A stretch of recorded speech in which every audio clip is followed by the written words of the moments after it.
सोलापूरचं ग्रामदैवत असलेल्या श्री सिद्धेश्वर महाराजांच्या यात्रेला आजपासून सुरुवात होती आहे।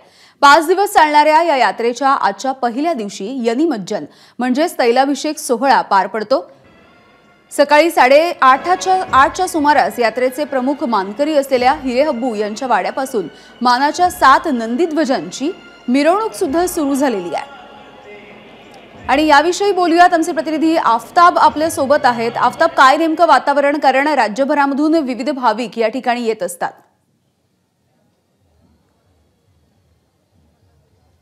नक्कीच यामिनी संपूर्ण सोलापूर नगरी ही सिद्धरामेश्वरांच्या जयघोषाने दुमदुमून गेलेली आहे। मी सध्या सिद्धरामेश्वर महाराजांच्या यात्रेतला जो पहिला दिवस असतो, यनिमज्जन अर्थात तैलाभिषेकाचा हा सोहळा पार पडत असतो आणि पहिल्या दिवशी मानाचे जे 7ही नंदीध्वज आहेत ते 7ही नंदीध्वज मानकरी असलेल्या हिरेबू यांच्या वाड्यातून निघालेले आहेत। नगर प्रदक्षिणा जी आहे, खरं तर सिद्धरामेश्वर महाराजांनी सोलापूरच्या रक्षणासाठी सोलापूरच्या 4ही बाजूनं 68 लिंगांची स्थापना केलेली होती। या 68 लिंगांना प्रदक्षिणा जी आहे ते मानाचे 7ही नंदीध्वज घालत असतात आणि तैलाभिषेक जो आहे तो सिद्धरामेश्वरांच्या मंदिरामध्ये पार पडत असतो आणि सगळे मानकरी असतील, सिद्धरामेश्वरांचे सगळे भक्त असतील, हे बाराबंदी घालून या मिरवणुकीमध्ये सहभागी झालेले आहेत। हजारो लाखो भाविक जे ते या यात्रेमध्ये सहभागी होण्यासाठी केवळ सोलापूर किंवा महाराष्ट्रच नाही तर कर्नाटक असेल, आंध्र असेल, या वेगवेगळ्या राज्यातून सोलापूरमध्ये येत असतात आणि भाविकांची मोठी गर्दी जी आहे ती सध्या सोलापूरमध्ये पाहायला मिळते। यात्रा जी आहे ती नगर प्रदक्षिणा जी आहे ती सुरू झालेली आहे आणि मानाचे 7ही नंदीध्वज जे आहेत या मिरवणुकीद्वारे निघालेले आहेत। हिरेबू यांच्या वाड्यातून या मिरवणुकीला सुरुवात झाली आणि त्यानंतर सोलापुरातल्या वेगवेगळ्या भागातून प्रमुख रस्त्यांवरनं ही मिरवणूक आता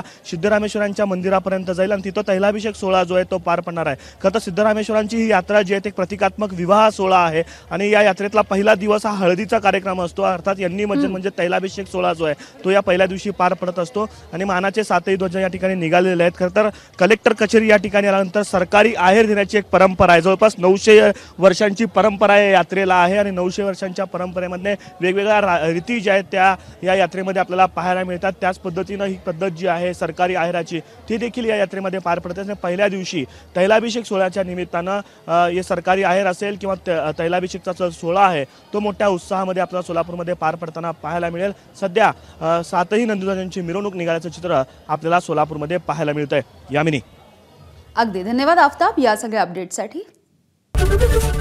एबीपी माझा, उघडा डोळे बघा नीट।